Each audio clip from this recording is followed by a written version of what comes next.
រីករាយថ្ងៃឈប់សម្រាករបស់លោកអ្នកជាមួយនឹង tablet របស់ Huawei MatePad SE 11 inch នេះព្រោះថាវាមានទម្ងន់ស្រាលកម្រាស់ស្ដើងងាយស្រួលក្នុងការដាក់ទៅតាមខ្លួនហើយដាក់វាចូលកន្លែងណាក៏វាចូលដែរពិសេសគឺមានតន្ត្រីល្អដោយសារ speaker វាលើពីរោះរងំអញ្ចឹងការដែលយើងមើលរឿងការតែស្ដាប់តន្ត្រីការតាមដានព័ត៌មានការមើល YouTube Facebook TikTok អីសម័យនេះគឺថាអេមែនទែនរីករាយជាមួយក្រុមគ្រួសារយើងអាចចែកគ្នាប្រើប្រាស់អញ្ចឹងទៅបានហើយមានម៉ោងកំណត់វាមាន app សម្រាប់កូនក្មេងដែលគាត់ធ្វើការគូគំនូ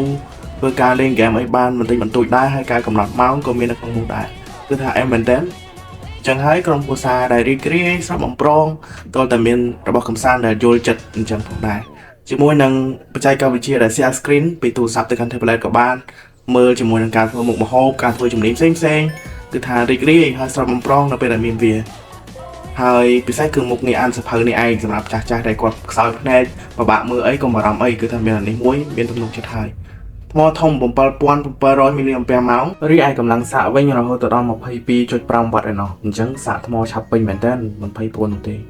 អញ្ចឹងសូមទំនាក់ទំនងមកកាន់សារិកា Cambodia ដើម្បីទទួលបាន tablet នេះមុនគេសូមអរគុណសូមជម្រាបលាសារិកា Cambodia ជាក្រុមហ៊ុនផ្គត់ផ្គង់ tablet គុណភាពខ្ពស់ក្នុងតម្លៃសមរម្យចាប់ពីជាង$30ឡើងទៅ